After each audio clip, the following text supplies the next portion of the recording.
ऐसा क्यों? हरियाणे में एक कहावत है, घोड़े कैन नाल जड़ी जावे थी, तो मींढकी ने भी लात ठाई, अक मेरे भी जड़ दे। कुछ ऐसा ही विचार श्रोता अथवा पाठक के मस्तिष्क में उठना स्वाभाविक है। ये जानकर कि गीता पर हमने भी एक किताब लिख डाली।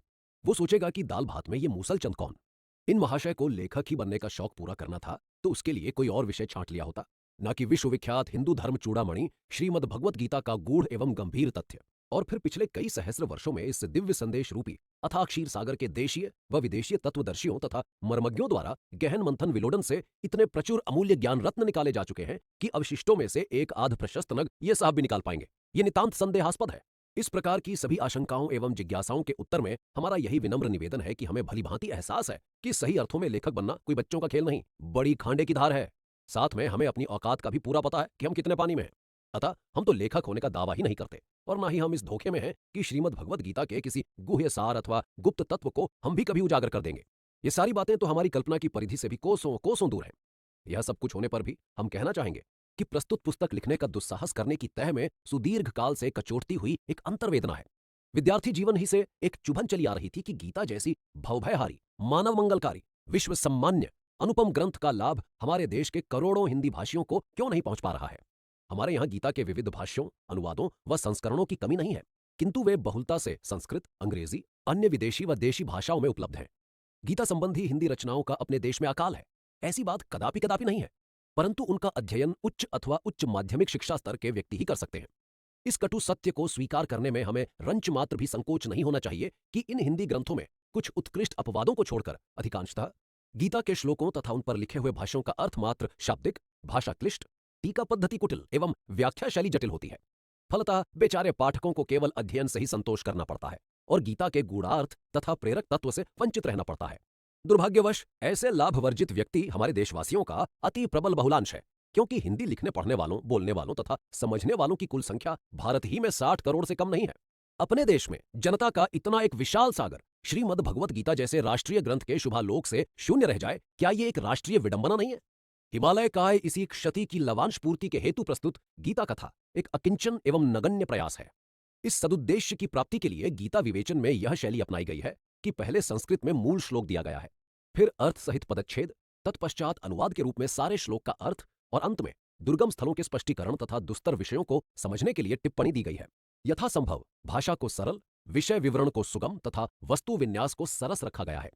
सर्वोपरि चेष्टा यही रही है कि पाठक यदि आदि से अंत तक केवल श्लोकार्थों तथा टिप्पणियों को ही पढ़ जाए तो उसे ऐसा लगे कि वो दर्शन तत्व संबंधी किसी गूढ़ार्थक धर्म पुस्तक को नहीं, बल्कि उसकी कथा को कहानी ही की भांति निर्बाध गति से चटखारे ले लेकर पढ़ रहा है, और साथ में भगवान के अलौकिक उपदेश से आनंद विभोर भी हो रहा है। पुस्तक में कहीं कहीं बहुत ही कम ग्राम्य भाषा का भी प्रयोग किया गया है, जो मुख्यतया ग्रामीण पाठकों की सुविधा, सुरुचि तथा आत्मीयता की अनुभूति के लिए किया गया है, ताकि चिरकाल से उपेक्षित बहुसंख्यक ये ग्रामीण भाई बहनें भी ये समझें कि हिंदी भाषा उनकी अपनी है, गीता उनकी अपनी है तथा यह कथा भी उनकी अपनी है। इसी कथा को सहृदय एवं विवेकशील पाठकों के समक्ष प्रगाढ़ प्रणतिपूर्वक प्रस्तुत करने में जहां हमें अपार हर्ष हो रहा है, वहां असीम कृतज्ञतावश कोटिशः प्रणमन किए बिना नहीं रहा जाता उस चराचर नियंता ब्रह्मांडाधिष्ठाता को, जिसके कृपा कटाक्ष मात्र ही से यह सत्कर्म संपन्न हो पाया है। उसी ने यह लिखने की प्रेरणा दी, उसी ने वांछनीय क्षमता दी, उसी ने सब साधन जुटाए, सब कुछ उसी का खेल है। यह प्रत्यक्ष दिखाई देने वाला बखेड़ा तो केवल प्रपंच है। फिर भारी आभार भार से नत हो जाता है हमारा मस्तक उन प्राचीन व अर्वाचीन शास्त्रकारों तथा आचार्यों, भाष्यकारों तथा मनीषियों, वीतराग सन्यासियों तथा प्रकांड पंडितों के लिए, जिनके प्रत्यक्ष व परोक्ष, लिखित व कथित ज्ञान विन्यास ने यह सन्मार्ग आलोकित किया। इनका पृथक पृथक निरूपण एक असंभव सी प्रक्रिया है, किंतु कथा के इन 3 प्रमुख स्रोतों का यहां उल्लेख न करना नितांत कृतज्ञता होगी। इनमें सर्वोपरि है गीता प्रेस गोरखपुर। इस उदार चरित धर्मपरायण संस्था की जितनी भी प्रशंसा की जाए वह कम है। हमारे जीवन पर तो इसकी अमिट छाप है। बाल्यकाल में इसी प्रेस में छपे कल्याण अंकों में रंगीन चित्रों को देखकर मुग्ध होते थे। कैशोर्य में चित्रों के नीचे लिखी पंक्तियों तथा मोटे मोटे शीर्षकों को पढ़कर मुदित होते थे, और युवावस्था में धार्मिक लेखों तथा कविताओं के अध्ययन से आनंदित होते थे। विचाराधीन ग्रंथ के निर्माण में तो इसी प्रेस द्वारा प्रकाशित श्रीमद् भगवत गीता, जो कि हिंदी में है, एवं कल्याण के गीता तत्वांक का पग पग पर आश्रय लिया गया है। दूसरा स्रोत लाहौर के मुफीद आम प्रेस में सन 1905 में छपी पंडित मंगलदास जी साधु चरण दासी द्वारा उर्दू भाषा में अनुदित स्वामी मधुसूदन सरस्वती कृत टीका सहित श्रीमद् भगवत गीता है। तीसरा स्रोत मायावती अल्मोड़ा स्थित अद्वैत आश्रम के आदिम प्रधान स्वामी स्वरूपानंद जी द्वारा सन 1903 में अंग्रेजी में रूपांतरित श्रीमद् भगवत गीता है। कहना ना होगा, इन दोनों पांडित्यपूर्ण प्रशस्त कृतियों का भी हमने भरपूर लाभ उठाया है। एक जघन्य पातक मुंह बाएं हमारे सामने खड़ा होगा यदि इस संदर्भ में हम अपने दिवंगत माता पिता के प्रति नम्र कृतज्ञता न प्रकट करें। सच तो यह है कि उनकी सर्वतोमुखी उपकृतियों से हमारा रोम रोम इतना लदा पड़ा है कि जन्म जन्मांतर में भी उनसे उऋण होना संभव नहीं। उनका उत्तमोत्तम उपकार जो हमारे सिर पर है वह है गीवारणवाणी मंदिर के दर्शन कराना। उनकी पावन स्मृति को कोटिशः नमन। प्रस्तुत पुस्तक की रचना में हमारे कनिष्ठ भ्राता ब्रिगेडियर श्री दत्त ने एक प्रेरक, प्रोत्साहक एवं सहायक के रूप में अति महत्वपूर्ण भूमिका निभाई है। ईश्वर करे वह चिरायु हो और उसकी सात्विकी बुद्धि बनी रहे। हम प्रकाशन संस्था पुस्तक महल दरियागंज नई दिल्ली के व्यवस्थापक व संचालक श्री रामावतार गुप्त जी के हृदय से आभारी हैं, जिनके सौजन्य, सहयोग तथा सौम्य व्यवहार के कारण गीता कथा इतने सुचारू ढंग से प्रकाश में आ पाई है। साथ ही उनके सभी कार्यकर्ताओं तथा निःशेष कर्मचारियों को भी भुला देना असंभव है, जिनकी कार्यदक्षता, कर्तव्य निष्ठा तथा कर्मण्यता इतने अल्प समय में इसे तैयार करने में सफल हो पाई है। निसंदेह वे सभी प्रशंसा व बधाई के पात्र हैं। अंत में हम यह निवेदन करना परमावश्यक समझते हैं कि गीता कथा में हमने कोई अपना मत प्रतिपादित नहीं किया है, अपितु प्रस्तुत विषय पर उपलब्ध अनेकानेक ग्रंथों के सार एवं मंतव्यों का ही यथारूप समावेश कर दिया है। इस कांड में हमारी भूमिका केवल एक संदेशवाहक, दूत व डाकिये की सी ही है। विचार संचार की इस प्रक्रिया में यदि कहीं कुछ गड़बड़ी हो गई है तो उसके लिए दोषी हम और केवल हम ही हैं। ऐसे स्थलों पर अपनी भूल सुधार के लिए प्रबुद्ध एवं संवेदनशील पाठकों से हमारा प्रबल अनुरोध है कि वे कृपया हमारी त्रुटियों व न्यूनताओं से हमें अवश्य अवगत कराएं, ताकि हम उन्हें न केवल सधन्यवाद अंगीकृत ही कर सकें बल्कि यथाशीघ्र निराकृत भी। ऐसे प्रकरणों में हमें उनके प्रशस्त मार्गदर्शन की ईप्सा है। एक तत्वदर्शी मर्मज्ञ ने इसी परिप्रेक्ष्य में जानकारी, ज्ञान की दृष्टि से मनुष्य जाति को निम्न निर्दिष्ट 4 श्रेणियों में विभक्त किया है। पहली, जो जानता है और जानता है कि वो जानता है, बुद्धिमान है, अंत तक उसका अनुसरण करो। दूसरी, जो जानता है और नहीं जानता है कि वो जानता है, भुलक्कड़ है, उसे याद दिलाओ। तीसरी, जो नहीं जानता है और जानता है कि वो नहीं जानता है, सीधा साधा सरल है, उसे सिखाओ। चौथी, जो नहीं जानता है और नहीं जानता है कि वो नहीं जानता है, मूर्ख है, उससे दूर रहो। हमारा नंबर इनमें से तीसरी श्रेणी में आता है, अतः जागृत विपश्चित हमें सही बात सिखाने का अनुग्रह करें। तनिक देखिए, इसी भाव को ग्रामीण भाषा में कितनी सुंदर, सरल परंतु प्रभावपूर्ण रीति से शब्दबद्ध किया गया है। जो गलती ना करे वो राम जी, जो गलती करे वो मानस, जो गलती न समारे वो देवता, जो ना समारे वो डड़ा ना ढीम। इस विभाजन के अनुसार भी हम तीसरी ही श्रेणी में आते हैं। यद्यपि हम देवता होने या कहलाने की अनधिकार चेष्टा नहीं करते, तथापि इतना हमें भलीभांति ज्ञात है कि गलती करना हमारा मानवीय धर्म है, किंतु उसका बोध हो जाने या करा देने पर उसके निराकरण के लिए भरसक प्रयत्न करना हमारा जीवन सिद्धांत। गीता किसमें? गीता महाभारत में है। महाभारत एक इतना प्राचीन, विशाल व सारगर्भित ग्रंथ है कि रामायण और यह हिंदू धर्म एवं संस्कृति के पद युगल कहे जाते हैं। महाभारत का किसने कब निर्माण किया, विद्वानों का इस पर भारी मतभेद है, और इसका मुख्य कारण है संस्कृत साहित्य में सामान्यतया इतिहास की उपेक्षा। यह विषय नितांत शोचनीय है कि संस्कृत जैसी लोकोत्कृष्ट, भव्य भावमयी भाषा के लेखकों ने जहां सूक्ष्माति सूक्ष्म तत्वों का भी इतना मार्मिक व विशद विवेचन किया है, वहां अपने वैयक्तिक जीवन के संबंध में वे एकदम मौन रहे हैं। दुष्परिणामतः इस क्षेत्र की प्रायः सभी कृतियों तथा उनके कर्ताओं के काल के बारे में पुराविदों एवं शोधकों ने अपनी अपनी रुचि व तर्क के अनुकूल पृथक पृथक मत प्रतिपादित कर दिए हैं। उदाहरणार्थ, विश्व की प्राचीनतम साहित्यिक रचना ऋग्वेद का प्रारंभिक काल विद्वानों द्वारा 1200 ईसा पूर्व, 1500 ईसा पूर्व, 2500 ईसा पूर्व, 4500 ईसा पूर्व तथा 6000 ईसा पूर्व के रूप में विविध रीतियों से आंका गया है। और तो और कवि कुलावतंस कालिदास के भी जीवन काल पर आचार्यों का मत वैषम्य एक सुदीर्घ समय तक 1000 वर्षों का बना रहा, और अब भी वो 200-300 वर्षों का है। इसी प्रकार महाभारत के बारे में भी विद्वद्गण अपनी अलग अलग अटकलें लगाए हुए हैं, परंतु वह 3 बातों पर पूर्णतः सहमत हैं। पहली, इसकी रचना एक व्यक्ति ने नहीं, अनेक व्यक्तियों ने की है। दूसरी, अपने वर्तमान रूप में पहुंचने तक इसे विभिन्न कालखंडों में 3 निर्माण प्रक्रियाओं में से गुजरना पड़ा है। और तीसरी, अपने आद्यतम रूप में इसका अंकुरीकरण वैदिक काल के अंतिम चरण में आरंभ हो गया था। यह उस समय की वैदिक रचनाओं में महाभारत संबंधी उल्लेखों से ज्ञात हो जाता है। दृष्टांत के रूप में यजुर्वेद में कुरु तथा पांचाल जनजातियों का उल्लेख है। काठक संहिता में राजा धृतराष्ट्र वैचित्रवीर्य का, शतपथ ब्राह्मण में जन्मेजय अर्जुन के प्रपौत्र का, और आश्वलायन गृह सूत्र में भारत एवं महाभारत का। रचना के तीनों स्वरूपों में आकृति तथा वस्तु विषय की दृष्टि से प्रचुर विविधता होने पर भी महाभारत अपने बीज तत्व को आदि से अनंत तक ज्यों का त्यों बनाए हुए है। यह बीज तत्व है 18 दिवसीय कौरव पांडव कुरुक्षेत्र युद्ध में पांडवों का कृष्ण नेतृत्व में विजय प्राप्त करना। इसी आधार सूत्र में सहस्रों आख्यान उपाख्यान माला के मणकों की भांति गुथे हुए हैं। महाभारत की प्रथम निर्मिति में इस युद्ध को कुरु पांचाल युद्ध से अभिहित किया गया है। इन पांचालों ही को कालांतर में पांडु की संतति होने के कारण पांडव कहा जाने लगा। इस युद्ध के दुष्परिणाम इतने भयंकर, व्यापक व दूरगामी निकले कि भारत के उत्तर पश्चिम से पूर्व तक फैले उस विशाल क्षेत्र में यह सर्वत्र चर्चा का मुख्य विषय बन गया। चारणों, भाटों एवं कवियों ने अपनी अपनी भाषा में इस पर पद्य रचनाएं की। धीरे धीरे स्थानीय गाथाओं, पारंपरिक लोक कथाओं तथा प्रचलित धार्मिक व नैतिक आख्यानों को भी उनमें जोड़ा जाने लगा। फलतः कुछ ही शताब्दियों में एक ही ऐतिहासिक घटना के अनेक पद्यमय क्षेत्रीय संस्करण बन गए, जो बहुधा अस्पष्ट, असंगत व परस्पर विरोधी थे। ऐसी स्थिति में एक दूरदृष्टा युग प्रवर्तक मनीषी के मस्तिष्क में विचार उपजा कि प्रस्तुत सामग्री से लोक कल्याण के लिए एक सुसंबद्ध, सुगठित व प्रामाणिक ऐतिहासिक आख्यान की रचना क्यों न की जाए। इस हेतु उसने सर्वत्र विकीर्ण ऐसे संस्करणों का संग्रह किया, अवांछनीय तत्वों को निकाला, शेष को क्रमबद्ध किया और उसे सुव्यवस्थित, संशोधित व संपादित किया। यह अभूतपूर्व संकलनकर्ता, लोकोत्तर प्रतिभा संपन्न व्यक्ति कृष्ण द्वैपायन व्यास था। तब इस ग्रंथ का नाम महाभारत न होकर जय था, क्योंकि यह पांचालों की कुरुओं पर विजय का उद्गान करता था। उस समय इसमें श्लोकों की संख्या केवल 8800 थी। समय चक्र के साथ साथ तत्कालीन भारतीयों का जीवन चक्र भी गतिशील रहा। सभी कर्म क्षेत्रों में समुल्लेखनीय परिवर्तन हुए, नवीन दार्शनिक व धार्मिक सिद्धांत प्रतिपादित हुए, नूतन नैतिक व राजनीतिक मूल्य निर्धारित हुए, सामाजिक व अंतः क्षेत्रीय नवचेतन का निर्माण हुआ और पुरातन गाथाएं व लोक कथाएं नए वेग के साथ उभरकर सामने आने लगीं। 3-4 शताब्दियों तक इस क्रम के चलते रहने के पश्चात एक तीव्रानुभूति हुई कि इस प्रचुर, प्रशस्त परंतु प्रकीर्ण सामग्री को संचित व संपादित कर जय में समाविष्ट कर दिया जाए, जिससे वह ऐतिहासिक रचना आधुनिकतम बनकर अधिक लोकोपयोगी सिद्ध हो सके। इस अति गंभीर व महत्वपूर्ण कार्य को व्यास के परम शिष्य वैशंपायन ने सुचारू रूप से संपन्न किया और इस नवीन संस्करण को पहली बार परीक्षित पुत्र जन्मेजय को सुविख्यात नाग यज्ञ के अवसर पर सुनाया। अपने नए रूप में हमारे ग्रंथ का नाम जय से भारत हो गया, क्योंकि कुरुओं पर पांचालों की विजय गाथा मात्र न होकर अब यह भरत के समस्त वंशजों का आख्यान ग्रंथ बन गया था। इसके श्लोकों की संख्या भी अब 8800 से बढ़कर 24,000 हो गई थी। कुछ शताब्दियों बाद हमारे महाकाव्य ने एक अवतार और लिया और महाभारत का नाम धारण किया। इस नए जन्म को देने का शुभ श्रेय महर्षि उग्र श्रवा सौतिक को जाता है, जिन्होंने इस नवीनतम कृति को सर्वप्रथम शौनक आदि ऋषियों को नैमिषारण्य में सुनाया था।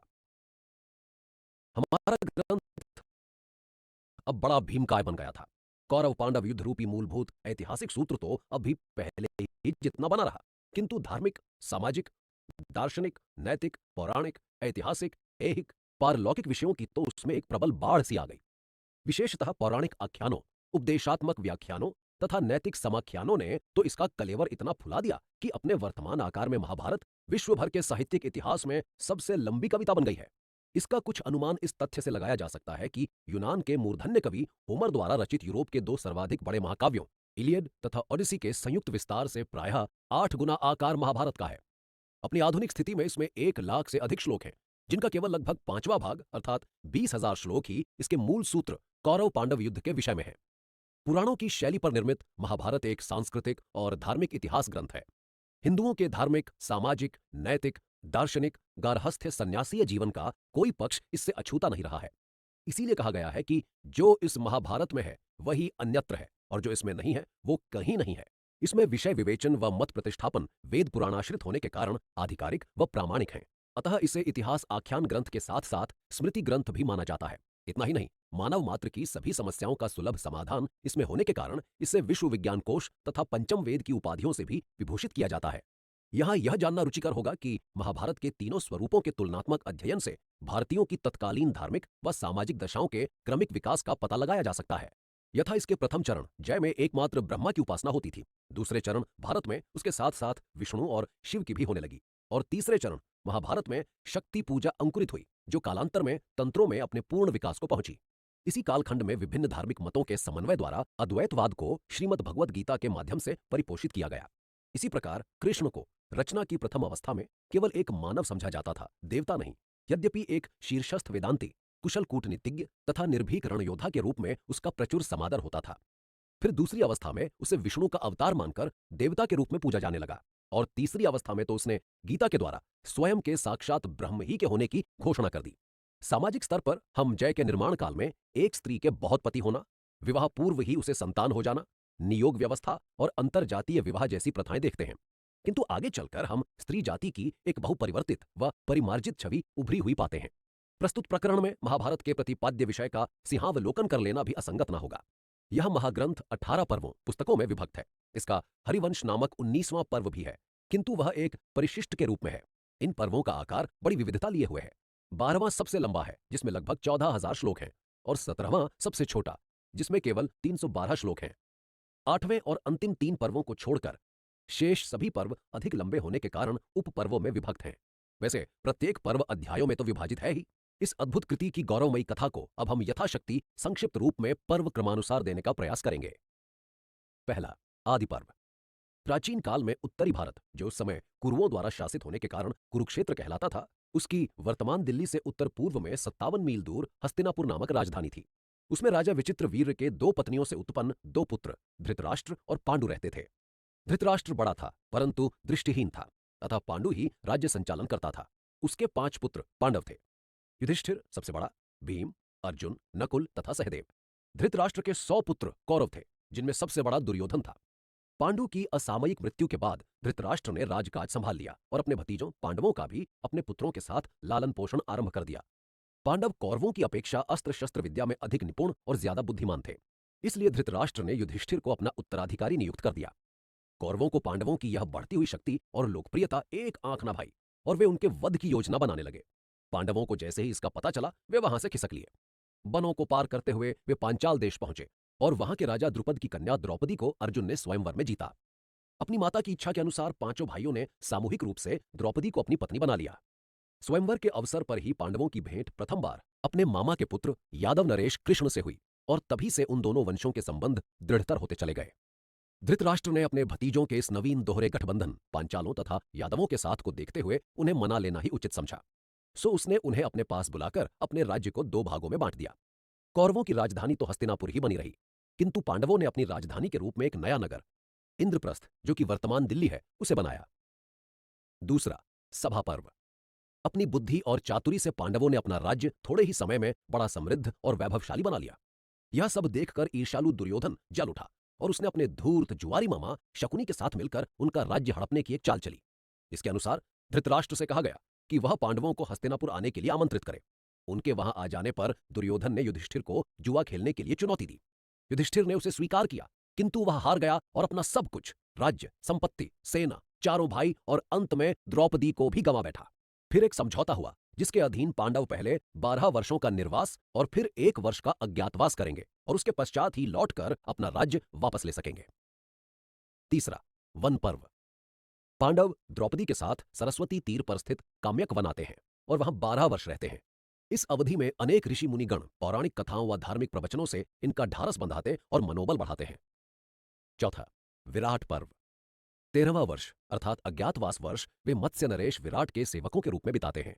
इसी समय कौरवों का मत्स्य देश पर आक्रमण हो जाता है, किंतु अपने सेवकों पांडवों की सहायता से विराट उसे विफल कर देता है। अब तक वह 13वां वर्ष भी समाप्त हो जाता है और पांडव अपनी वास्तविकता राजा विराट पर प्रकट कर देते हैं। इतना ही नहीं, वे उसके साथ एक संधि भी कर लेते हैं। पांचवा, उद्योग पर्व। अपने राज्य की वापसी के लिए पांडव एक दूत को दुर्योधन के पास भेजते हैं। कोई उत्तर ना पाकर वे युद्ध की तैयारी करते हैं। दोनों सेनाएं अपने अपने समर्थकों के साथ कुरुक्षेत्र के पावन स्थल पर एकत्रित होती हैं। कौरवों के मुख्य सहायक कौशल, विदेह, अंग, वंग, कलिंग, सिंधु, गांधार और बाहलीक के राज्य तथा शक व यवन हैं।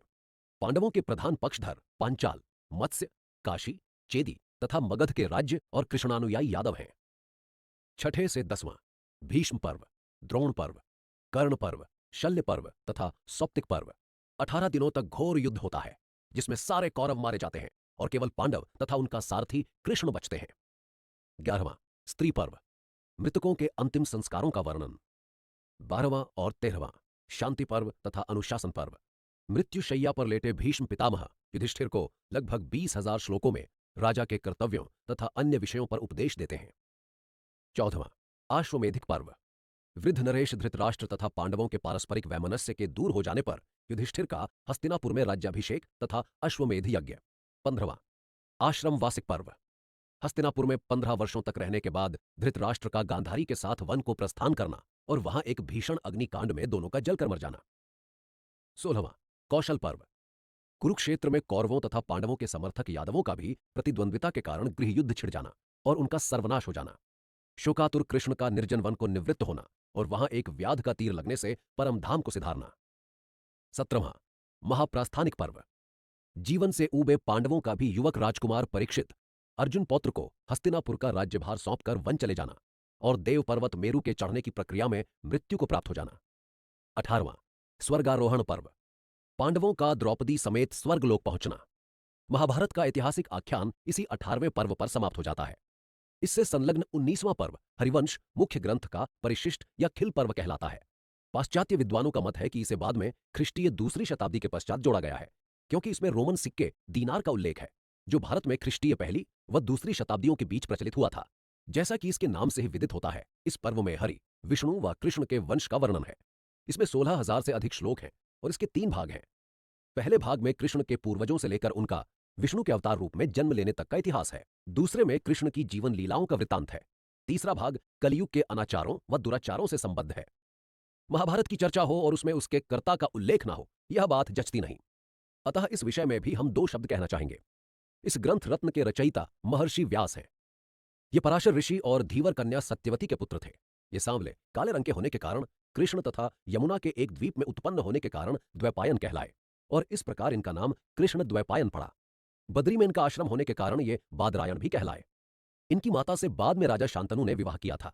इससे उनके 2 पुत्र हुए। बड़ा पुत्र चित्रांगद युद्ध में मारा गया और छोटा विचित्रवीर्य संतानहीन मर गया।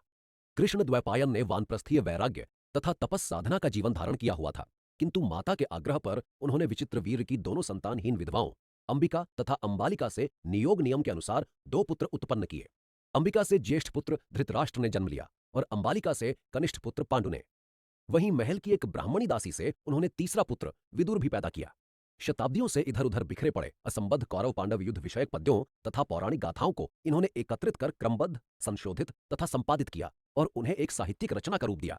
तब से ये व्यास भी कहलाने लगे। व्यास किसी व्यक्ति विशेष का नाम न होकर एक उपाधि है, जो किसी भी व्यवस्थापक, संशोधक, संपादक, संकलनकर्ता को दी जा सकती है। भारतीय परंपरा के अनुसार कृष्ण द्वैपायन ने ही महाभारत के अतिरिक्त विकीर्ण व विसंगत वैदिक मंत्रों को विषय क्रमानुसार 4 पृथक संहिताओं में वर्गीकृत किया और वे वेदव्यास कहलाए। फिर इन मंत्रों के व्याख्या हेतु ब्रह्म सूत्रों की रचना की। इनकी भी पृष्ठभूमि को स्पष्ट करने के लिए 18 पुराणों का निर्माण किया। इतना ही नहीं, महाभारत की समाप्ति पर उसके परिशिष्ट के रूप में हरिवंश का भी सृजन किया। पाश्चात्य विद्वानों के अनुसार कृष्ण द्वैपायन व्यास ने केवल महाभारत ही का निर्माण किया है और अन्य रचनाओं का अन्य व्यक्तियों ने। यदि इसी मत को मान्यता दे दी जाए तो भी महर्षि व्यास की गरिमा महिमा पर कोई अंतर नहीं पड़ता। वह युग प्रवर्तक, राष्ट्रपुरुष, तत्कालीन भारत के शासक वंश की 7 पीढ़ियों की जीवन लीलाओं का एक अंतरंग दृष्टा ही नहीं, अभिन्न मार्गदर्शक भी था। उनकी समुचित नैतिक व राजनीतिक गतिविधियों के मोड़ों पर उसकी अमिट छाप है। उसकी सूक्ष्म तथा व्यापक दृष्टि से उनके उत्थान पतन का कोई भी पक्ष छिप नहीं पाया है। वास्तविकता तो यह है कि यदि वह नहीं होता तो कुरुवंश ही नहीं चल पाता, न कुरुक्षेत्र युद्ध होता और न महाभारत ही रची गई होती। कृष्ण द्वैपायन व्यास जैसी कोई दिव्य विभूति ही श्रीमद् भगवद गीता सरीखे दिव्य संदेश का प्रणयन कर सकती है और फिर उससे महाभारत को समलंकृत कर उसे भी अनन्यता व अनंतता प्रदान कर सकती है। महाभारत जैसे ग्रंथ का कभी ह्रास नहीं हुआ करता। वह अमर है, उसका कर्ता भी अमर है, वह चिरजीवी है, उसे शाश्वत प्रणाम। गीता में क्या? गीता में ब्रह्म विद्या है। इसमें वह विधि निर्दिष्ट है जिसके द्वारा ब्रह्म ज्ञान की उपलब्धि होती है। जीव ब्रह्म बन जाता है। जीवात्मा अपने जीवत्व को छोड़कर विशुद्ध आत्मा ही के रूप में शेष रह जाता है। नर नारायण पद को प्राप्त हो जाता है। प्राणी जीवन मरण से रहित होकर मोक्ष ग्रहण कर लेता है। ब्रह्म ज्ञान गीता के पूर्ववर्ती ग्रंथों में भी चर्चित हुआ था। वेदों में अंकुरित होकर यह ब्राह्मणों में पल्लवित, आरण्यकों में प्रफुल्लित और उपनिषदों में प्रफलित हुआ था। किंतु अनेकानेक ऋषियों, आचार्यों, दार्शनिकों एवं धर्म गुरुओं के बहुसंख्यक व बहुधा परस्पर विरोधी मतों द्वारा आक्रांत होकर यह विषय इतना विषम व विविधमुखी बन गया था कि एक जिज्ञासु के लिए उस भूल भुलैया में से अपने लिए एक सुकर मार्ग निकाल पाना नितांत दुष्कर हो गया था। ऐसी स्थिति में उन सभी पंथों के विवेचन व विश्लेषण के उपरांत गीता ने उनके समुच्चय और समन्वय का एक नूतन पथ प्रशस्त किया। इस नई डगर के द्वार को खोलने वाली कुंजी एक छोटे से शब्द के रूप में थी और वह शब्द है निष्काम। पुराने धर्मशास्त्रों द्वारा अनुमोदित यज्ञानुष्ठान आदि कर्म सकाम होने के कारण स्वर्ग आदि के रूप में केवल अनित्य सुख ही प्रदान कर सकते थे, किंतु मोक्ष नहीं। इसके विपरीत गीता ने प्रथम बार समुद्घोषित किया कि निष्काम कर्म अनिवार्य रूप से मोक्ष देने वाले हैं। उसका तर्क है कि यदि कोई कर्म किसी फल की अपेक्षा अथवा इच्छा के बिना किया जाता है तो वह कोई फल अथवा वासना उत्पन्न नहीं कर सकता, क्योंकि जैसा कारण वैसा कार्य। जब वासनाएं ही पैदा होनी बंद हो जाएंगी तो उन्हें तृप्त करने के लिए नए जन्म लेने का प्रश्न भी नहीं उठता। और नए जन्म ना लेने का अर्थ है मोक्ष की प्राप्ति। इस प्रकार विषय वासनाओं के अनवरत प्रबल थपेड़ों से बचकर मुक्ति रूपी अनंत शांति की प्राप्ति के लिए निष्काम कर्म के अमोघ अस्त्र की गीता द्वारा मनुष्य को एक अनुपम व अपूर्व देन है। मानव कल्याण की दिशा में गीता का दूसरा अमूल्य योगदान पूर्ण योग के रूप में है। वैदिक साहित्य की भांति गीता भी मोक्ष के लिए तीन मार्गों कर्म, भक्ति एवं ज्ञान का अनुमोदन करती है। किंतु पूर्ववर्ती ग्रंथ जहां इन तीनों को प्रायः पृथक पृथक मार्ग मानकर इनमें से किसी एक को भी स्वतंत्र रूप से लक्ष्य सिद्धि का सक्षम साधन समझते थे, वहां गीता का मत है कि ये तीनों मार्ग अलग अलग ना होकर एक ही महामार्ग के अभिन्न अंग हैं और किसी एक की भी उपेक्षा साधक को उसके निर्धारित लक्ष्य से भटका देगी। गीता की यह धारणा नितांत जीवन तथ्य पर आधारित है। मनुष्य की कर्म लीला के स्तंभभूत तीन तत्व हैं इंद्रिय कर्मजनक, मन भक्तिजनक और बुद्धि ज्ञानजनक। इन तीनों के समुचित तथा सामूहिक विकास से ही व्यक्ति का संपूर्ण व सर्वांगीण उत्कर्ष संभव है। किसी एक की भी अवहेलना से उसका व्यक्तित्व अधूरा रह सकता है और वह नीम हकीम यानी अनाड़ी बनकर अपने तथा समाज के लिए खतराए जां घातक सिद्ध हो सकता है। इस प्रकरण में नीम हकीम शब्द के प्रयोग से हमें अपने बाल्यकाल की एक घटना याद आ रही है। दांत की पीड़ा से व्याकुल किस्मत का मारा एक ग्रामीण भाई अपने पड़ोस के अधकचरे दंत चिकित्सक से जा टकराया। खूब अच्छी तरह बतलाए जाने पर भी कि दांत में दर्द है और उसे निकलवाना है, ये महाशय अपने औजार लेकर उसकी जाड़ से जा चिपटे और लगे उसे उखाड़ने। बेचारे देहाती की हालत हो गई खराब दर्द के मारे। जब रहा नहीं गया तो हिम्मत करके वो बोल उठा, रे डॉक्टर साहब के करो सो, दांत काटो सो और खूंटा पाड़ो सो। सो वो गरीब कराहता आया था, बिलबिलाता चला गया। अब देखिए, इस दृष्टांत में व्यक्ति विशेष के इंद्रिय और मन तो अपना अपना काम ठीक कर रहे थे, किंतु अपरिपक्व होने के कारण बुद्धि उनका साथ नहीं निभा पाई। फलतः वह समाज के एक सदस्य के लिए दुख का कारण बना। मनुष्य के जीवन में इन तीनों ही तत्वों का समुचित सम्मिश्रण होने के कारण कर्म मार्ग, भक्ति मार्ग तथा ज्ञान मार्ग, इन तीनों का पूर्ण योग ही उसे गंतव्य तक ले जा सकता है।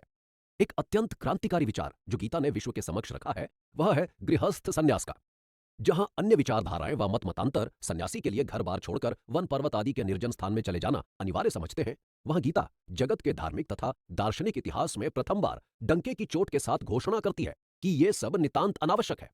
साधक का इंद्रियों को वश में कर मन को बुद्धि के अंकुश तले लाना और फिर स्थिरधि बनकर अपनी समूची शक्तियों को ब्रह्म प्राप्ति के लिए केंद्रित कर देना ही संन्यास है। यह तो चित्तस्थ एक आंतरिक प्रक्रिया है जिसके साथ जिज्ञासु के देश, वेश, प्रदेश, परिवेश का दूर का भी वास्ता नहीं। पग पग पर गीता अपने भक्त को यही स्मरण कराती है कि भय से भागना भीरुता है और उसका डटकर सामना करना वीरता। एक सच्चा सन्यासी वह है जो गृहस्थ में रहता हुआ कुटिल, कुमति, कृतघ्न कुटुंबियों के क्रूर कर्म चक्रवात में भी हिमाचलवत अचल खड़ा रहे। कामना, कामिनी, कांचन के करालानल में फंसा हुआ भी प्रहलाद के सदृश स्वयं को आँच न लगने दे। मद, मोह, मात्सर्य के महामकरों से समावृत होने पर भी ध्रुव धैर्य धारण किए रहे। विषय, वासना, विलास के वारिधि में वास होने पर भी कमल के समान अप्रभावित रहे। अर्थात वानप्रस्थी ही नहीं, गृहस्थी भी समान रूप से सन्यासी बनने का अधिकारी है। समाज के किसी भी क्षेत्र में अपने नित्य प्रति के सांसारिक कर्तव्य निभाता हुआ कोई भी व्यक्ति धनी, निर्धन, स्त्री, पुरुष, ब्राह्मण, शूद्र, बाल, वृद्ध, गोरा, काला, शिक्षित, अशिक्षित, आर्य, अनार्य संन्यास ग्रहण कर सकता है। निसंदेह गीता के गृहस्थ संन्यास रूपी वरदान से गृहस्थियों में निर्लिप्त व निस्वार्थ भाव से अपने सांसारिक कर्म संपन्न करते हुए मोक्ष प्राप्त करने की एक नई चेतना आई है। इस प्रकार गीता जनतोपनिषद, जनसाधारण का उपनिषद बन गई है। ऊपरी निर्दिष्ट तथा अन्य विशिष्टताओं के कारण भगवत गीता विश्व के धार्मिक साहित्य का सर्वाधिक देदीप्यमान रत्न और अक्षय प्रभापुंज है। सहस्रों वर्षों से यह संत्रस्त तथा संभ्रमित सांसारिकों का मोक्ष मार्ग आलोकित करती आ रही है और इसकी ज्योति निरंतर बढ़ती ही जा रही है। अनेक विद्वानों का कथन है कि आध्यात्मिक व दार्शनिक क्षेत्र में संसार का कोई भी ग्रंथ विचार गंभीरता, भाषा सरलता एवं प्रस्तुति सुगमता में गीता की तुलना नहीं कर सकता। किंतु इसमें विस्मय की क्या बात है। जो गीत भगवान का हो, भगवान ही ने कृष्ण के रूप में गाया हो, जिसे सबसे पहले अर्जुन जैसे भक्त को सुनाया गया हो, जिसे व्यास जैसे कवि ने रचा हो और जो देववाणी संस्कृत में रचा गया हो, वह लोकोत्तर नहीं होगा तो क्या होगा। दो नहीं, तीन नहीं, बल्कि 5 पावन सरिताओं के विरल संगम ने इस रचना को त्रिवेणी नहीं पंचवेणी बना दिया है, जिसकी पाम मोचनी अमृतमयी धारा काल गति के साथ तीव्रतर ही होती जा रही है। और अनन्य काव्य शिल्पी व्यास का तो कहना ही क्या, उसकी रचना चातुरी तथा सृजन क्षमता का कोई जवाब नहीं। लाखों की संख्या में एक विशाल क्षेत्र में स्वतंत्र रूप से इधर उधर बिखरे हुए मंत्रों को संचित, संकलित, संपादित करके उसने उन्हें 4 वर्गीकृत वैदिक संहिताओं में परिणत किया। फिर उनकी व्याख्या के रूप में ब्रह्म सूत्रों की रचना की और उनमें भी चर्चित विषयों के परिप्रेक्ष्यों को स्पष्ट करने के लिए उसने 18 पुराणों का निर्माण किया। किंतु इस सबसे उसकी साहित्य सृजन क्षुधा शांत नहीं हुई। उसने सोचा कि क्यों न जन सामान्य के लाभ के लिए उसकी ही भाषा में वेदों के प्रतिपाद्य विषय को एक छोटे आकार के ग्रंथ में मूर्तिमत कर दिया जाए। वेदों में कर्म, भक्ति, ज्ञान तथा आख्यानों का समावेश है। अतः व्यास ने भी अपने समय के प्रख्याततम आख्यान कौरव पांडव युद्ध को आधार सूत्र बना, उसके चारों ओर कर्म, भक्ति और ज्ञान ही से संबंधित अनेकानेक उपदेशात्मक कथाओं तथा लोक प्रचलित उपाख्यानों को लपेट दिया। फलस्वरूप महाभारत का जन्म हुआ, जिसमें लगभग 1 लाख तो श्लोक ही थे। यह तत्कालीन संस्कृत भाषा में लिखा एक लघु वेद था। व्यास की निर्माणातुर प्रकृति को अभी चैन नहीं पड़ा था। वह महाभारत से भी आगे बढ़ा और भगवत गीता के रूप में एक लघु महाभारत का प्रणयन किया। वस्तु विषय वही पहले वाला बना हुआ था, किंतु श्लोकों की संख्या 1 लाख से घटकर अब मात्र 700 रह गई थी। हमारे कवि की रचनाकुल बुद्धि ने एक छलांग और लगाई और एक लघु गीता, भगवत गीता ही के दूसरे अध्याय के 3 श्लोकों 48 कर्म, 61 भक्ति व 71 ज्ञान में सारबद्ध कर दी। विचार बिंदु आदि से अंत तक वही का वही बना रहा, किंतु श्लोकों की संख्या वेदों के कई लाख से घटकर केवल 3 रह गई। गागर में सागर भरने का ऐसा अनूठा जादू आपने कहीं और देखा है क्या? यहां यह देख लेना रुचि शून्य ना होगा कि चारों रचनाओं के आकार में इतना विशाल अंतर होते हुए भी उनका मूल विचार आद्योपांत एक ही कैसे बना रहा। हम देखेंगे कि कथ्य विषय यद्यपि सर्वत्र वही रहा है, कर्म, भक्ति, ज्ञान तथा आख्यान का, तथापि उसके रूप में निरंतर विविधता आती रही है। अर्थात भूमिका वही रही है, परंतु पात्र लगातार बदलते रहे हैं। वेदों में आख्यान प्राकृतिक पदार्थों व भौतिक घटनाओं के प्रतीक देव देवियों के हैं और युद्ध सुरों तथा असुरों का है। महाभारत में आख्यान पौराणिक व्यक्तियों एवं ऐतिहासिक वीरों के हैं, यथा शकुंतला दुष्यंत, सावित्री सत्यवान, दमयंती नल, मत्स्योपाख्यान, रामचरित, गंगावतरण, ऋषि ऋष्यशृंग, राजा शिबी, अर्जुन स्वर्ग यात्रा। इसमें युद्ध कौरवों तथा पांडवों के बीच कुरुक्षेत्र में हुआ 18 दिन का संग्राम है। गीता का मुख्य प्रतिपाद्य विषय वेदांत है, किंतु उसमें अन्य दर्शनों के भी दर्शन होते हैं और साथ में तत्कालीन धार्मिक परंपराओं, सांप्रदायिक विचारधाराओं तथा सामाजिक रीति रिवाजों के भी। इसमें वर्णित युद्ध हड्डी मांस से बने कौरव पांडवों के बीच कुरुक्षेत्र नामक विशिष्ट भूखंड पर केवल 18 दिनों तक चलने वाला संग्राम नहीं है, अपितु प्रत्येक सांसारिक जीव के अंतःकरण रूपी कुरुक्षेत्र में आसुरिक शक्तियों रूपी कौरवों तथा दैवी शक्तियों रूपी पांडवों के बीच निरंतर चलता रहने वाला संघर्ष है। गीता के दिव्य संदेश के अनुसार मोहमाया मस्त, विषय विलास व्यस्त, संसार संताप संत्रस्त हर कोई मनुष्य अर्जुन है, जो विविक्त विरक्ति वृत्ति रूपी कृष्ण के नेतृत्व में निर्लेप भाव तथा निष्काम कर्म के बाणों से तृष्णा वासना रूपी कौरवों का नाश कर मोक्ष रूपी विजय को प्राप्त कर सकता है। गीता का दूसरा अध्याय तो प्रायः उसका संक्षेप मात्र ही है। इसके 48वें तथा संबद्ध श्लोकों में हृदय शुद्धि के लिए फल कामना रहित निस्वार्थ कर्म करने के लिए कहा गया है। फिर 61वें तथा संबद्ध श्लोकों में शुद्ध चित्त व्यक्ति को भक्ति का उपदेश दिया गया है। इनसे सन्नद्ध साधक को उच्चतम संन्यास के योग्य बनाने के निमित्त 71वें तथा संबद्ध श्लोकों के माध्यम से ज्ञान योग का मार्ग निर्दिष्ट किया गया है। यहाँ यह भी द्रष्टव्य है कि व्यास ने गीता के विभिन्न श्लोकों का तत्त अध्याय में विन्यास तथा 18 अध्यायों का एक विशिष्ट क्रम, एक सुविचारित योजना एवं सुनिश्चित प्रणाली के अधीन किया है। हमने ऊपर देखा है कि वेदों द्वारा मोक्ष के 3 मार्ग प्रतिपादित किए गए हैं, कर्म, भक्ति तथा ज्ञान। इनमें से प्रथम कर्म मार्ग का विवेचन गीता के आदिम षटक 6 अध्यायों में है। अगला षटक अध्याय 7 से 12 दूसरे मार्ग भक्ति का निरूपण करता है और अंतिम षटक अध्याय 13 से 18 तीसरे मार्ग ज्ञान का। कुछ विद्वानों का मत है कि व्यास ने यह अध्याय विन्यास छांदोग्य उपनिषद के महावाक्य तत्वमसि तुम वह हो के प्रत्येक पद की पृथक पृथक व्याख्या के लिए किया है। उनके अनुसार गीता का पहला षटक कर्म मार्ग का वर्णन करता हुआ तुम जीव का विवेचन करता है। दूसरा षटक भक्ति मार्ग का अनुमोदन करता हुआ वह अर्थात ब्रह्म की व्याख्या करता है। तीसरा षटक ज्ञान मार्ग की उत्कृष्टता बताता हुआ हो एक ही है अर्थात जीव ब्रह्म ही है, इसका विशद निरूपण करता है। श्रीमद् भगवत गीता महाभारत के भीष्म पर्व में 25वें अध्याय से 42वें अध्याय तक के 18 अध्यायों से संकलित ग्रंथ है।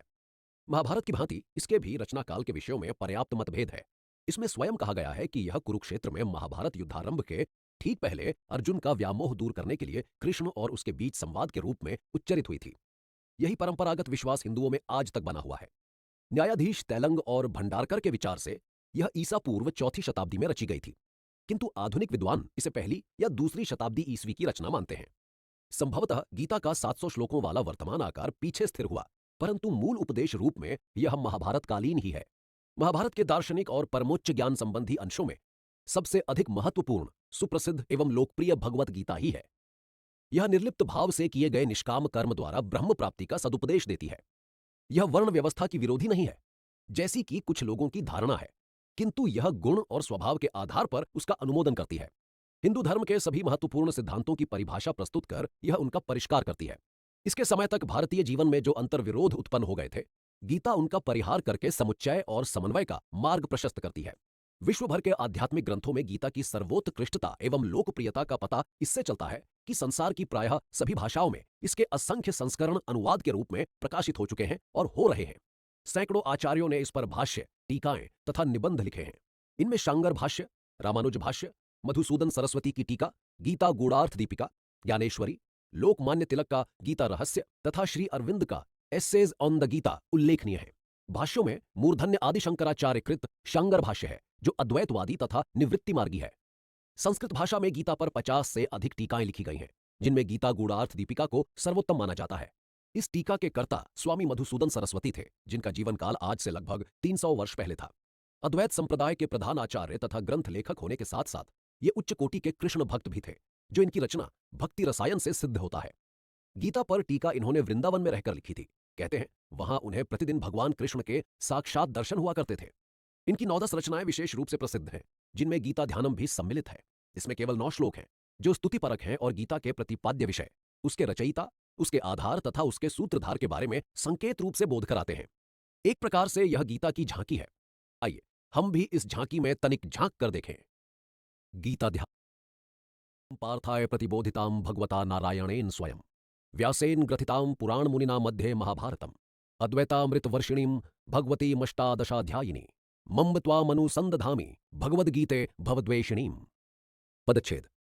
ओम अर्थात हे परमात्मनम, पार्थाय अर्थात अर्जुन के लिए, प्रतिबोधिताम अर्थात उपदिष्ट की हुई को, भगवता अर्थात भगवान द्वारा, नारायणेन अर्थात ईश्वर से, स्वयं अर्थात साक्षात, व्यासेन अर्थात व्यास से, ग्रथिताम अर्थात गुथी हुई को, पुराण मुनिना अर्थात पुरातन मुनि के द्वारा, मध्य अर्थात बीच में, महाभारतम अर्थात महाभारत के, अद्वैतामृत वर्षिणीम अर्थात अद्वैत रूपी अमृत की वर्षा करने वाली को, भगवतीम अर्थात दिव्य गुणों वाली को, अष्टादशाध्यायिनीम अर्थात 18 अध्यायों से युक्त को, अम्ब अर्थात हे मां, त्वाम अर्थात तुझको, अनुसंधामी अर्थात निरंतर ध्याता हूं, भगवद्गीते अर्थात हे भगवद्गीते, भवद्वेषिणीम अर्थात जन्म की शत्रु को। अनुवाद। हे परमात्मनम, साक्षात भगवान नारायण ने जिसका अर्जुन को उपदेश दिया है, जिसे पुरातन मुनि व्यास ने महाभारत के बीच गूंथा हुआ है, जो अद्वैत ज्ञान रूपी अमृत की वर्षा करने वाली है, जो दिव्य गुणों से संपन्न है, जो 18 अध्यायों से युक्त है और जो जन्म की शत्रु है, ऐसी तुझको हे मां भगवद गीते मैं निरंतर ध्याता हूं। टिप्पणी। स्वामी मधुसूदन सरस्वती द्वारा विरचित गीता ध्यानम के 9 श्लोकों में यह सबसे पहला श्लोक है। इसके आदि में हम ओम अंकित हुआ पाते हैं। यह क्यों? इसका कारण यह है कि आदिकाल से ही भारतीयों की आस्था रही है कि ब्रह्म परमात्मा ही इस समस्त ब्रह्मांड का कर्ता, धर्ता और हर्ता है। सकल जीवों के भाग्य का निर्माता भी वही है। अतः प्राणियों को उनके प्रयासों में सफलता दिलाना या न दिलाना उसी के हाथ में है। यही सोचकर उसकी स्नेहमयी कृपा दृष्टि प्राप्त करने के लिए वे अपने हर काम को आरंभ करने से पहले और उसकी समाप्ति पर उसका स्मरण और स्तवन करते हैं। हमारे साहित्यकार इसका अपवाद नहीं है। अपनी रचनाओं की सिद्धि व ख्याति के लिए वे उनके आदि में, मध्य में तथा अंत में मंगलाचरण करते हैं। इसी कारणवश स्वामी जी ने भी गीता ध्यानम का शुभारंभ ओम से किया है, क्योंकि यह प्रतीक है ब्रह्म अर्थात परमात्मा का। आइए अब देखते हैं कि ओम ब्रह्म व परमात्मा का बोधक कैसे है। ओम एक रहस्यवादी पवित्र अक्षर है, जिसका पूर्ण विस्तार ओम रूप में होता है। ओम अ, उ तथा म इन 3 वर्णों से मिलकर बना है। अ से विष्णु का बोध होता है, उ से शिव का और म से ब्रह्मा का। इन तीनों के इकट्ठा हो जाने से ओम अर्थात प्रणव बन जाता है, जिसमें तीनों प्रधान पौराणिक देवताओं ब्रह्मा, विष्णु एवं शिव का समावेश होने से उनकी निजी अर्थात वैयक्तिक शक्तियों के साथ साथ उनकी सामूहिक आदि व पराशक्ति अर्थात ब्रह्म का भी बोध हो जाता है। इस प्रकार ईश्वर के दोनों ही भेद सगुण तथा निर्गुण ओम से निर्दिष्ट होते हैं। और देखिए, यह विश्व नाम रूपात्मक है। उसमें जितने पदार्थ हैं उनकी अभिव्यक्ति वर्णों अथवा अक्षरों से होती है। अब केवल संस्कृत ही नहीं, संसार भर की जितनी भी भाषाएं हैं उन सभी के वर्णों का और तो और सभी ध्वनियों तक का भी उच्चारण स्थान या तो मुख का सबसे भीतरी भाग कंठ है या उसके सबसे बाहरी भाग ओष्ठ तथा नासिका है, और या इन दोनों छोरों के मध्यवर्ती भाग तालु, मूर्धा तथा दंत हैं।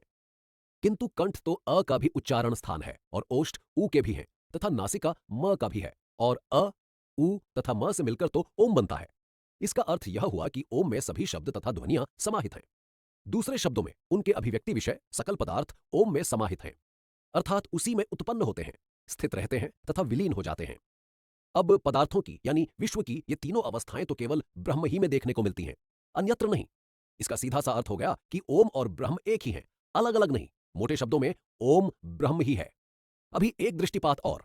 हम ऊपर कह आए हैं कि अ विष्णु, उ शिव तथा म ब्रह्मा जब तीनों आपस में मिलकर एक हो जाते हैं तो ओम या प्रणव बन जाता है।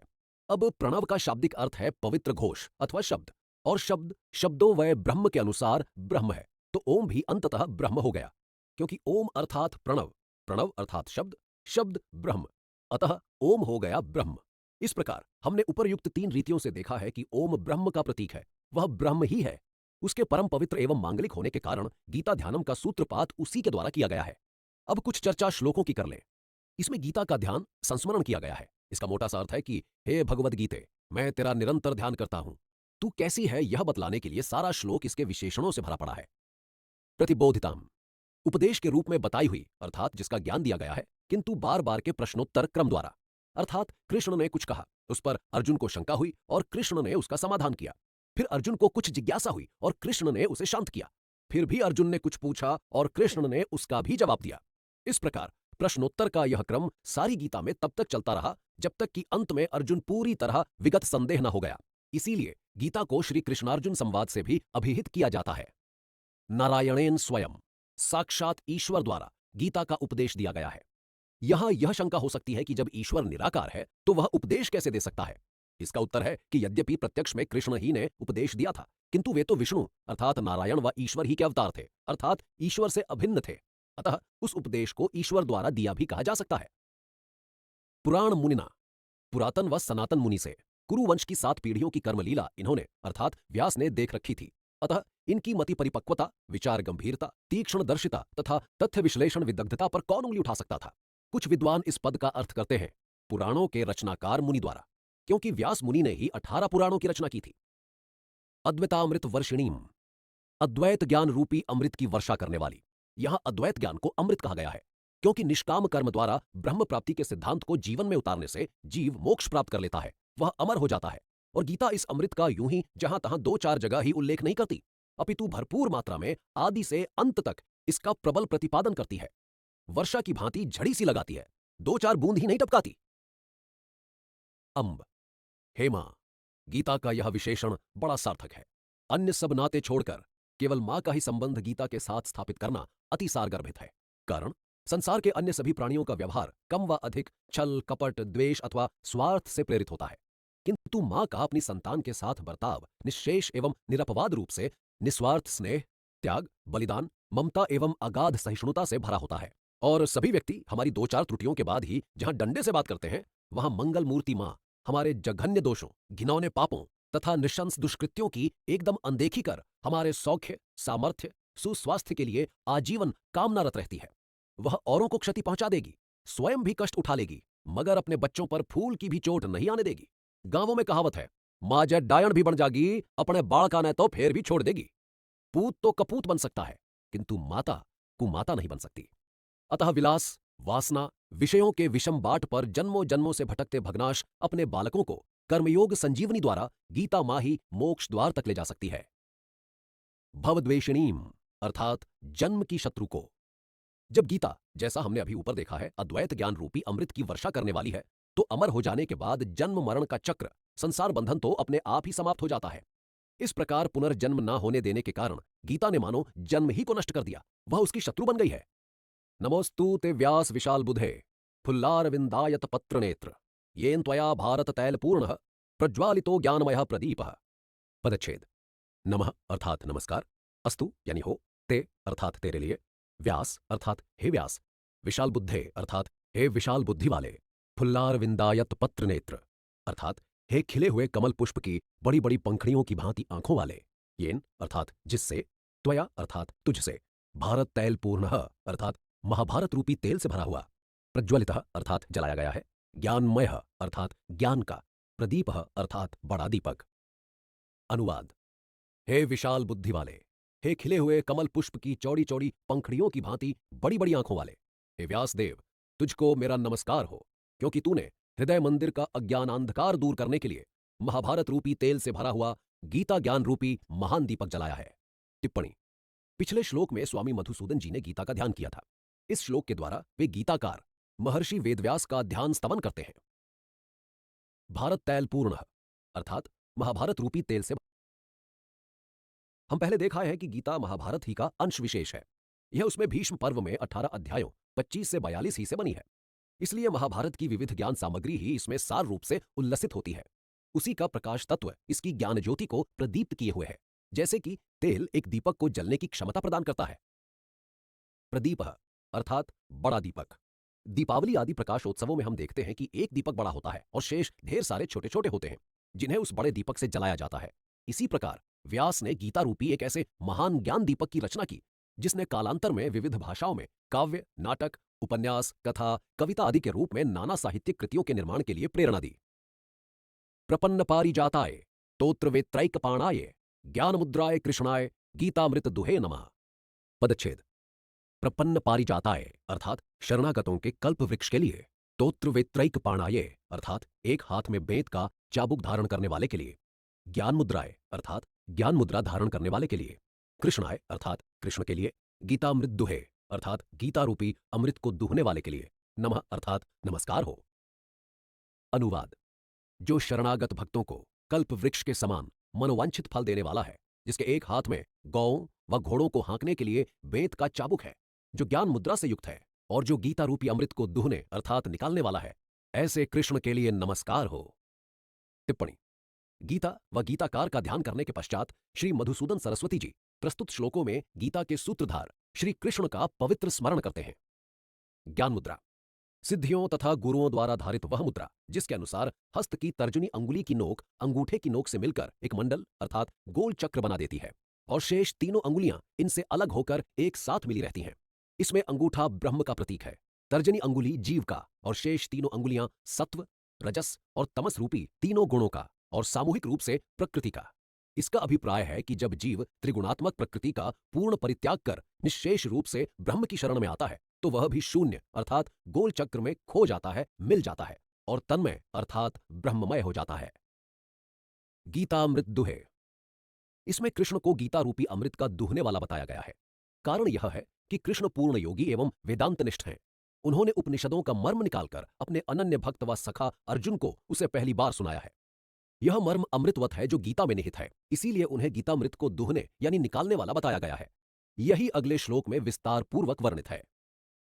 सर्वोपनिषदो गावो दोग्धा गोपाल नंदनः पार्थो वत्सः सुधीर भोक्ता दुग्धम गीतामृतम महत्। पदच्छेद। सर्वोपनिषदः अर्थात सारे उपनिषद, गावः अर्थात गौएं, दोग्धा अर्थात दूध दुहने वाला, गोपाल नंदनः अर्थात ग्वालपुत्र कृष्ण, पार्थः अर्थात पृथापुत्र अर्जुन, वत्सः अर्थात लुआरा व लेरुआ, बच्छा व बछड़ा, सुधी अर्थात शुद्ध बुद्धि वाला, भोक्ता अर्थात उपभोग करने वाला, दुग्धम अर्थात दूध, गीतामृतम अर्थात गीता रूपी अमृत, महत यानी महान, बड़ा। अनुवाद। सारे उपनिषद गौओं के समान हैं। उन गौओं का दूध दुहने वाला ग्वालों के राजा नंद का पुत्र कृष्ण है। गौ का लुआरा अर्थात बछड़ा अर्जुन है। शुद्ध बुद्धि वाले अर्थात पवित्र मन वाले भक्तजन उस दूध का पान करने वाले, आनंद लेने वाले हैं और वह दूध गीता का उपदेश रूपी महान अमृत है। टिप्पणी। इस श्लोक में एक बड़ी सुंदर उपमा द्वारा गीता के सदुपदेश को गौ का दूध बतलाया गया है।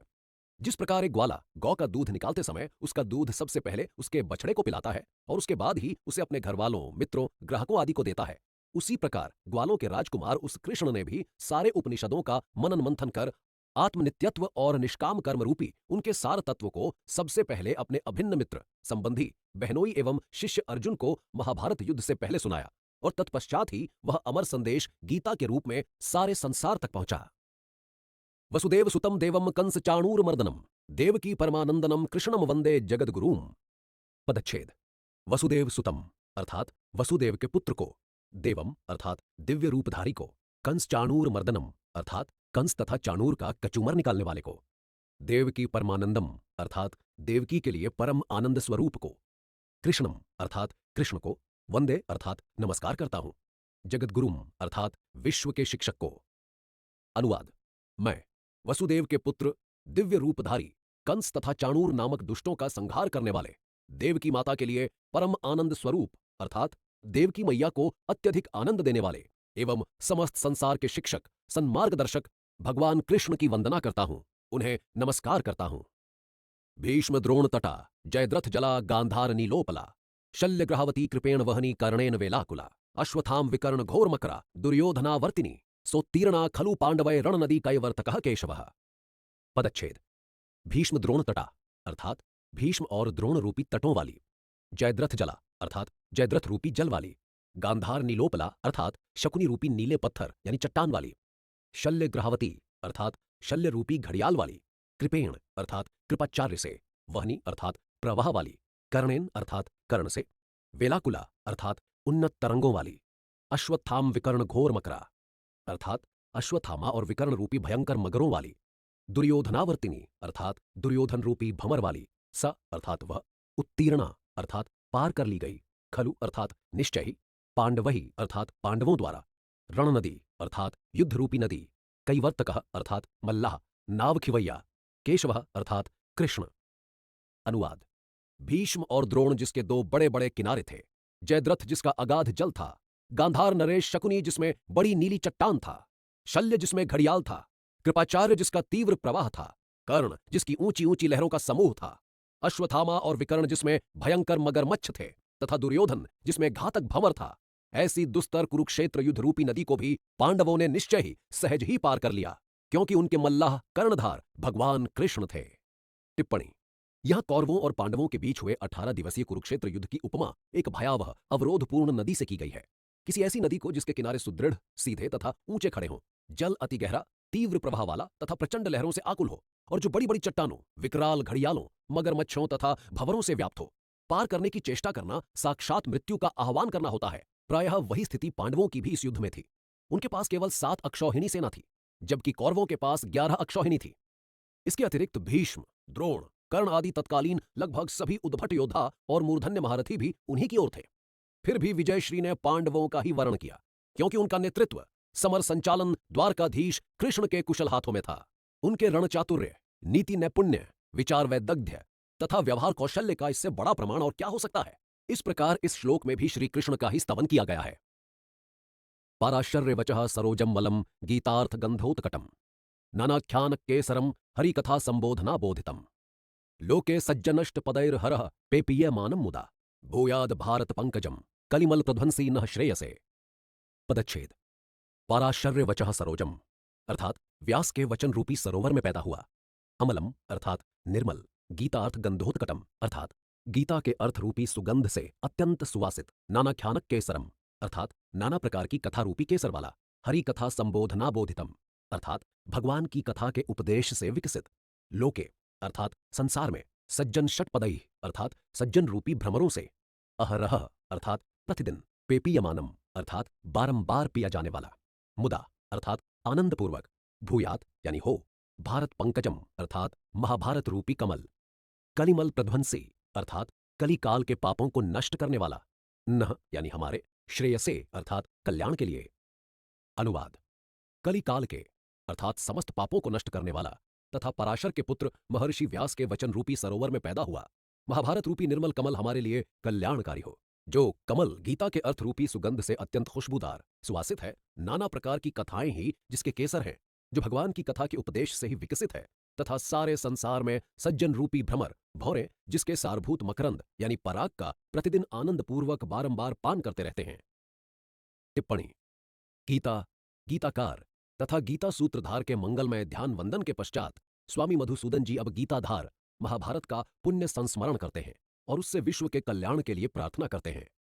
प्रस्तुत श्लोक की अंतिम पंक्ति में स्वामी जी ने भारत पंकजम शब्द द्वारा महाभारत की तुलना कमल के साथ की है, जो बड़ी सुंदर, सार्थक व समीचीन है। आइए तनिक इसका अवलोकन करें। हम नित्य प्रति देखते हैं कि कमल तालाब, झील आदि किसी जलाशय में पैदा होता है।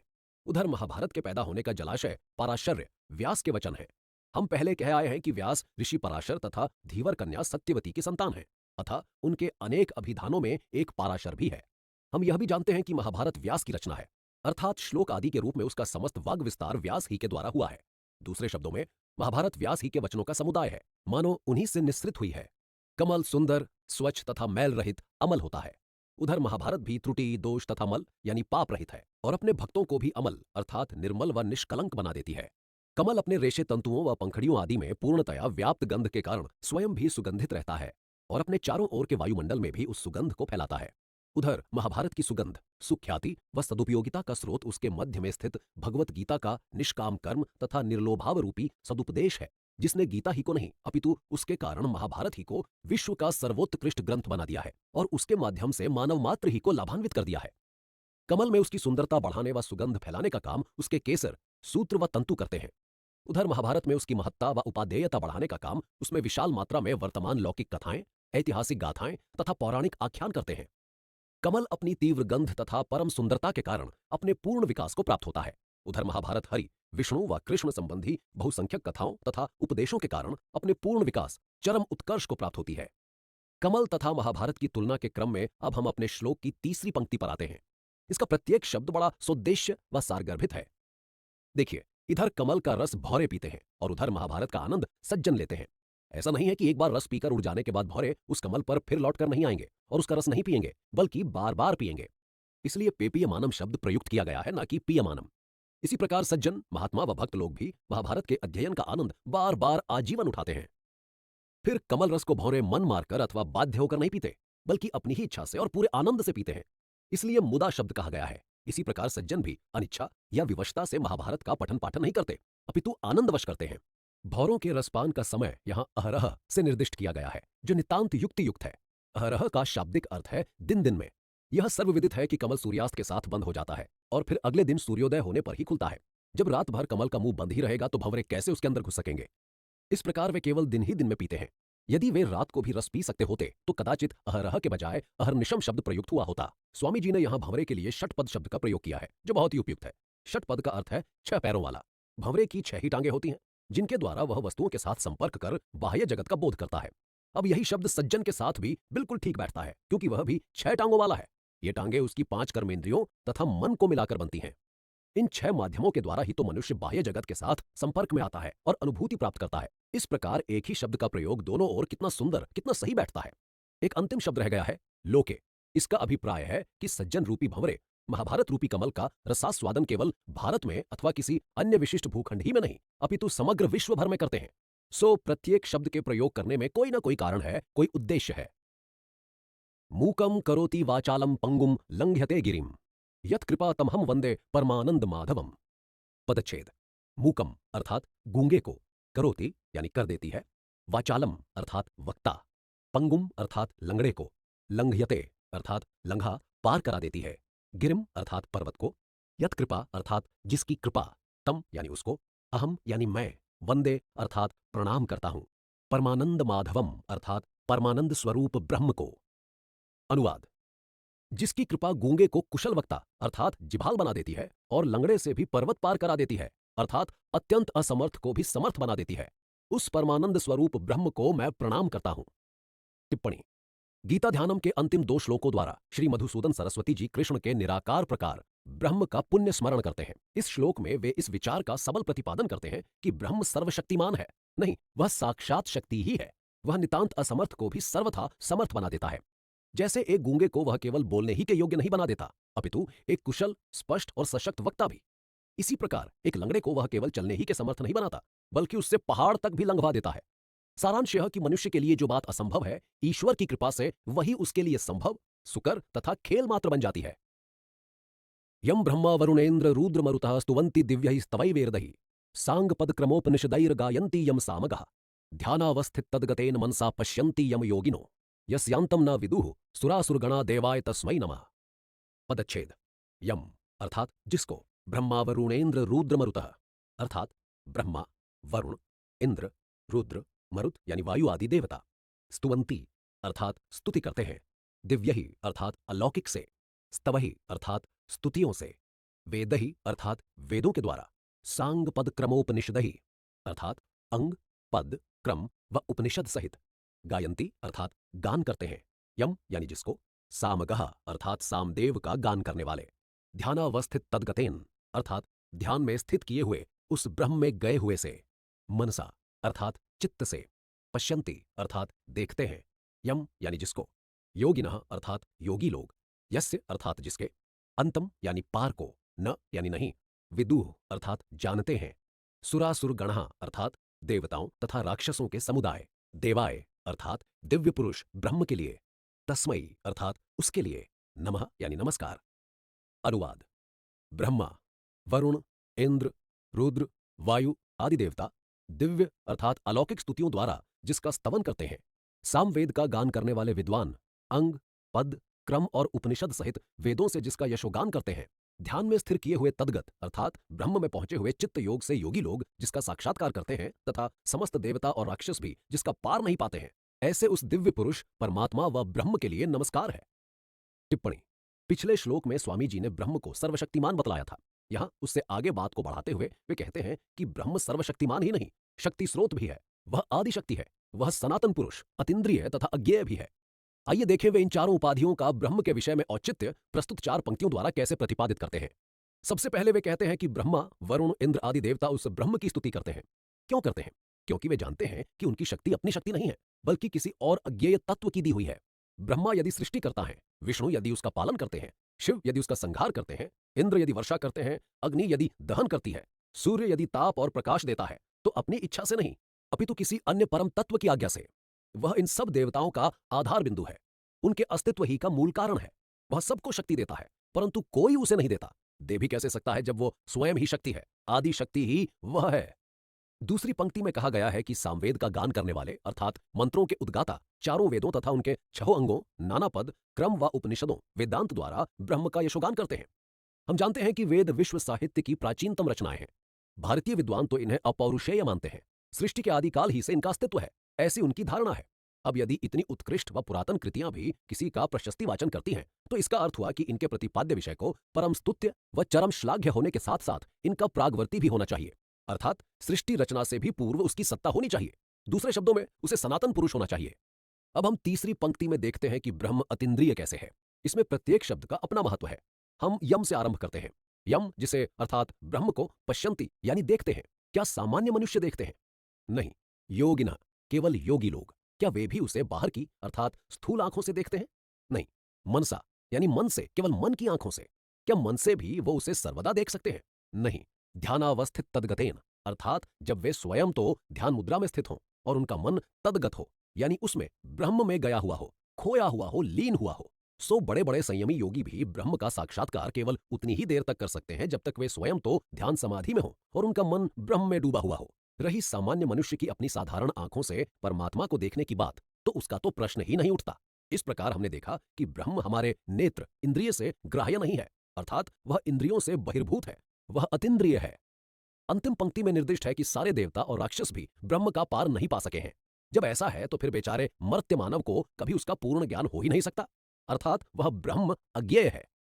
उस निराधार, सर्वाधार, सच्चिदानंद स्वरूप पर ब्रह्म के इस मंगल स्तवन के साथ ही स्वामी मधुसूदन सरस्वती जी के नवश्लोकात्मक गीता ध्यानम का यहां समापन हो जाता है। इन श्लोकों की गीता ध्यानम संज्ञा सर्वथा समीचीन ही है, क्योंकि इनके पढ़ते या सुनते ही एक साथ मस्तिष्क में गीता का एक ध्यान, एक मानसिक चित्र उभर कर आ जाता है कि ओहो गीता ऐसी होगी, ऐसी होगी। यह उसकी पृष्ठभूमि है, यह उसका रचयिता है, ये उसके मुख्य पात्र है, यह उसका विषय है, यह उसका लक्ष्य है। आइए अब ध्यान से गीता की ओर चलते हैं और अपनी कथा का भी शुभ आरंभ करते हैं। श्रीमद्